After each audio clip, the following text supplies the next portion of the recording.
welcome to this week's broadcast. I am Ann LaFollette, and I'm a surface pattern designer and an online business coach. And I'm broadcasting today actually from an office space. And the reason for that is because I live in Northern California, and there have been fires in and around this area, and my power has been off for the last 3 days.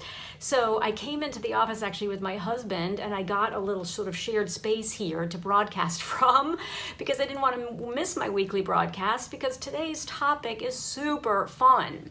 I am going to walk you through the 8 steps to follow to make your first $1,000 profit at a craft fair this holiday season. Are you ready? Let's jump right in. Step number 1 is to find out the best fair for you to go to this holiday season. And the way to do that is just pop onto Google, put in craft fairs near me, and see what shows up. Now, some of the bigger ones might have had an application process that started as early as August, but do not fear. Keep going through the list that shows up, and you will definitely find smaller fairs, which are a much better place to start. Then, step number 2 is figure out what products you're going to want to sell. And you're going to hear this refrain from me over and over again about you want to keep it really simple when you're doing this for the first time. My first couple of fairs, I only sold about 5 products. And specifically, the 5 products that I sold, because my designs look really pretty on them, are mugs, notebooks, tote bags, wrapping paper, and then greeting cards. And seasonal greeting cards are obviously a really great gift. So those are the 5 products that I carried from my first several craft fairs, and that is what I would encourage you to think about. A, what will your designs look great on, and B, what are products that you think would be great for gifting this time of year? And all of the ones I just mentioned make for great gifts. Now, step number 3 is to actually make sure you have some surface pattern designs that you can put on these products, and doing the work in advance to get ready. When I did my very first fair, I was not that well prepared, and so many of my products didn't even have seasonal themes to them, but they were very universal, so they had appeal, whether they were a Christmas gift or a Hanukkah gift or ended up being saved and gifted at some other time of the year.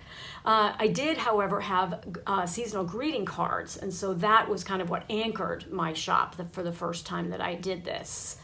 Now, when you think about your designs, you want to think about potentially creating some that have a seasonal theme to them, or at least ensuring that you can mix and match some of them in terms of the color scheme that you're using or the type of pattern that they represent. And I give you a bunch of examples of products that I have sold. I'm going to go through a couple of them just right now so you can see some imagery. And you can see in some of these pictures, I actually have products that mix and match really beautifully, where the mug is a different pattern from the notebook, the cover of the notebook that has a different pattern on it from the wrapping paper you see in the background. But then there are also images that you're seeing where all 3 products are exactly the same. They all have the same pattern on it. That gives your customer choices, which is really important when they're in when we're in a gifting season.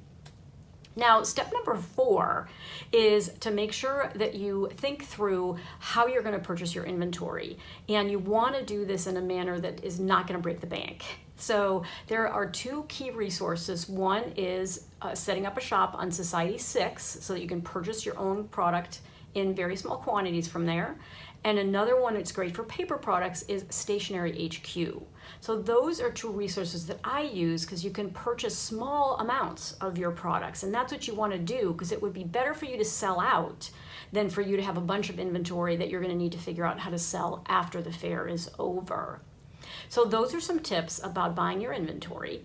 Then step number 5 is you need to make sure that you plan your sales. I've created a little spreadsheet for you that you can get if you go below this video. There's a clickable link that will take you over to it. And I tried to create it as simply as possible so that you can input your own products. You can put in how much those products are going to cost you to buy. You can then put in what you want your retail price to be, and then as a result, how many units you need to sell in order to get a total that comes up to $1,000 profit. I'm giving you an example, it's all filled in. However, I want you to then use it and figure out if you're going to carry different products and your prices are going to be completely different. Obviously, you can still come up with $1,000, but you'll have to figure that out with your own version and your own products, your own, how much it will cost you to get them, and your own sales assumptions. But use that because it's a great place to start. I think it's a really great resource. Now, step number 6 is to make sure that you market your shop. You have to do a lot of marketing. You got to tell all your friends and family. You want them to tell their friends and any additional family members that they have on the other side of their family, for example. You also want to make sure that you are talking about it on your website or in your blog if you have one. You want to make sure that you are talking about it on your social media channels, and that as the date approaches, you're actually talking about it nearly every day.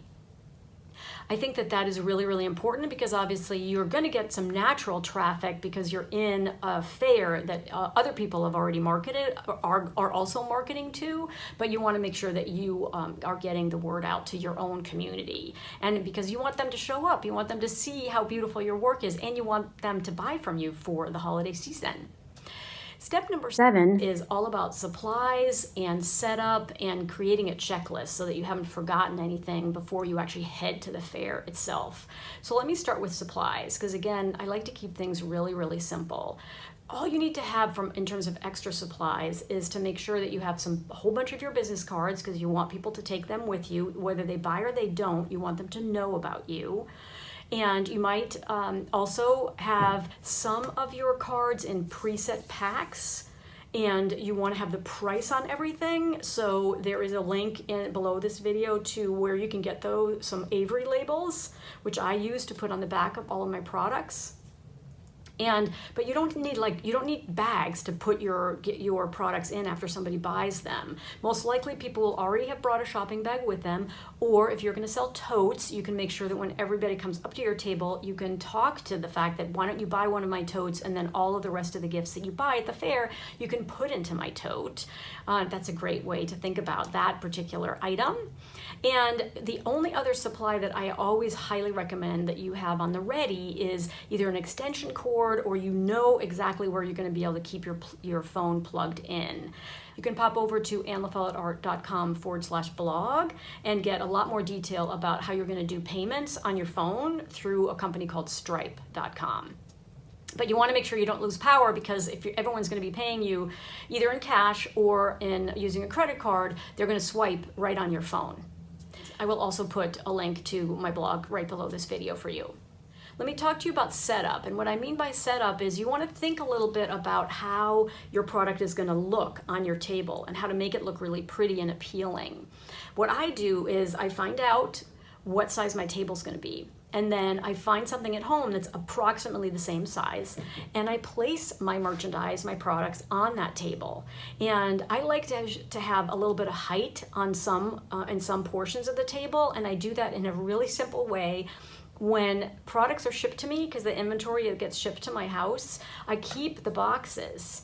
I just make sure they're closed and they're stable. But then I use them and I put some of my products on top of the box so that the table has different heights, because it will appeal to people as they walk through the fair. It also just makes it more interesting, and you can showcase certain products higher than others just by putting a box underneath them. Super, super simple strategy, but great pro tip.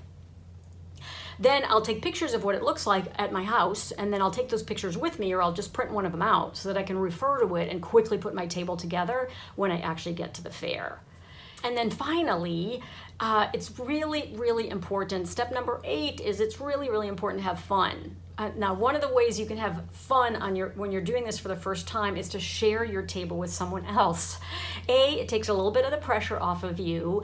B, they can be there to cover the table when you need to pop over to the bathroom or you want to take a break. Some of these fairs can be all day or over 2 days. Plus, it's great to have a friend there who can celebrate with you and who you can celebrate with every time you make a sale. So step number 8 is really important. It's very, very important to have fun.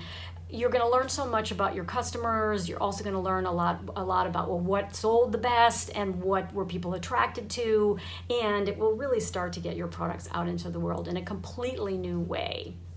So I wish you all the best for this holiday season. Give this a try. If you're not ready this year, make a note of this and start exploring the larger fairs as early as August of next year. But again, I think the best way to start is to do something that's small, that's in your local area, that's in, for example, an art store, or it's in the library, or it's at your local JCC. And I think that's a great way to get started and to do it in a much, much less intimidating manner.